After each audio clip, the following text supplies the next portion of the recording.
You've had gastric bypass and you're not losing weight. So why am I not losing weight after gastric bypass surgery? Let's go through what could be happening.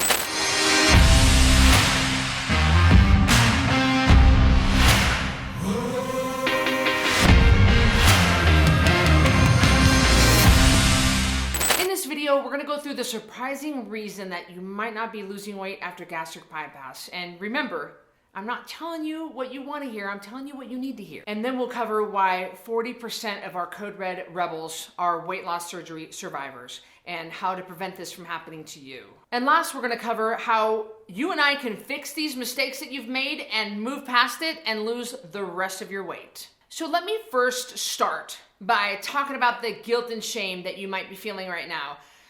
Look, I did not have weight loss surgery, but I have been overweight. We all have different journeys. We have different weight loss journeys. We've all had a certain amount that we've been overweight. We've all gone through different things. I understand that feeling of worthlessness, of feeling less than, and there is no guilt or shame here. Now, you can just leave that at the door right now. There's plenty of guilt and shame wrapped up in the other areas of our lives, raising our kids, being a good enough spouse, being Instagram pretty. And there's things that are filtered, photoshopped, and fake.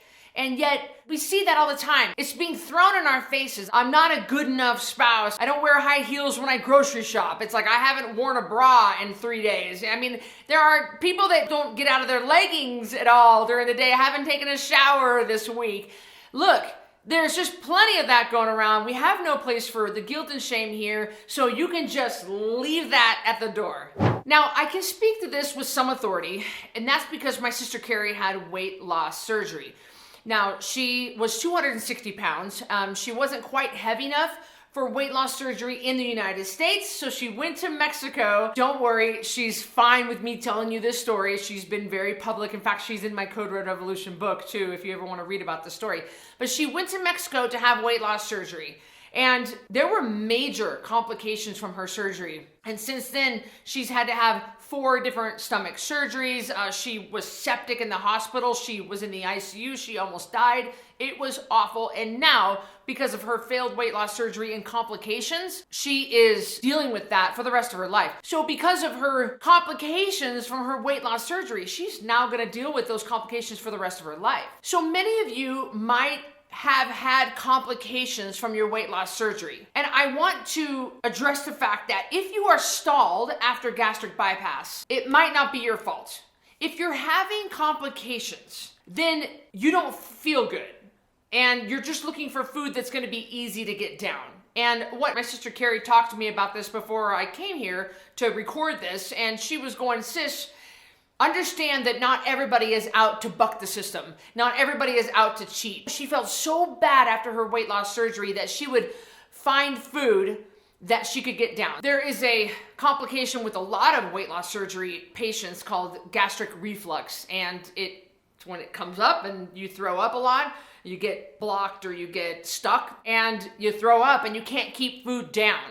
So a lot of weight loss patients will eat something that they know they can get down, and they're so hungry that they just look for anything. Well, Cheetos is a food that weight loss, the gastric bypass patients eat because Cheetos melt down to nothing and they'll slide right down to your stomach. As you experience these complications, you're feeling worse and worse and worse and worse and worse, and nothing's working, and you're so hungry. So you start making bad choices like a McFlurry or a Wendy's Frosty, and you just say, if I could just get something cold down my throat, or if I could just get some sort of food. But the problem is you're not getting nourished on a cellular level. You're not getting nourished at all. So you're having calories, but no nourishment. You feel so bad. You're tired. You are in pain. You hurt on a cellular level. And so you start making bad food choices. And of course, if you're not eating anything but pure sugar,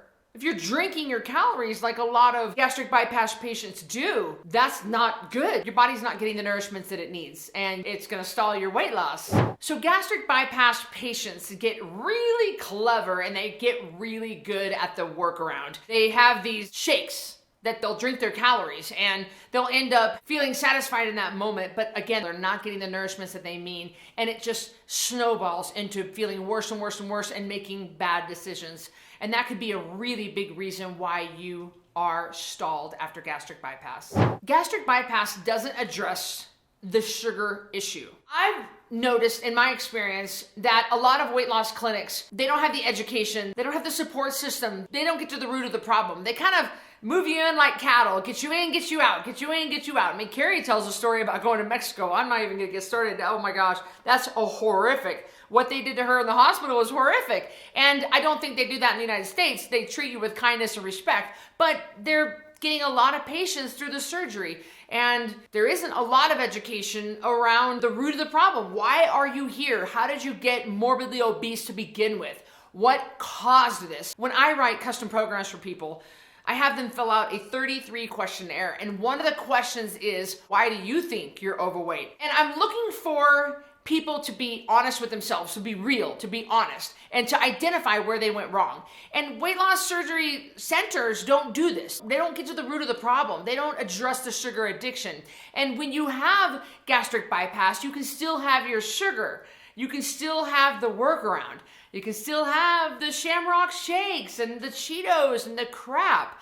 And you're still gonna remain sugar addicted because of that. Before I go any further, would you stop and comment below and tell me what your experience with gastric bypass was? I would love to get to know you better. And if you're feeling brave, just let it all hang out. Tell me what happened with you. Did you stall after gastric bypass? Comment below. You need to understand that nothing is a magic bullet. Not even weight loss surgery, not even gastric bypass, not even phentermine pills, not even Weight Watchers, not even Nutrisystem food delivered to your house.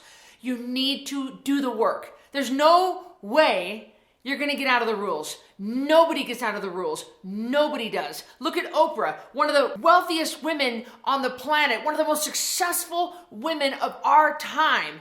And she's still 40 to 60 pounds overweight because she's not getting out of the rules either. And nobody gets out of the rules, not even me. I've got to play the game just like you've got to play the game. So if you're in this predicament where you stop losing weight after gastric bypass, I ask you to give Code Red a shot. I'm urging you to join our next 10-pound takedown. We can get at least 10 pounds off of you in the 30 days. And because we have a wide variety of coaches and staff members and my sister Carrie who have gone through what you've gone through, we understand how to get you through that. We know what it takes. We know what works and we know what doesn't work. And more importantly, we understand, we love you, and we'll get you through this stall and we'll get you on the right track. So click the link below, join our next challenge. I'll see you in the next video.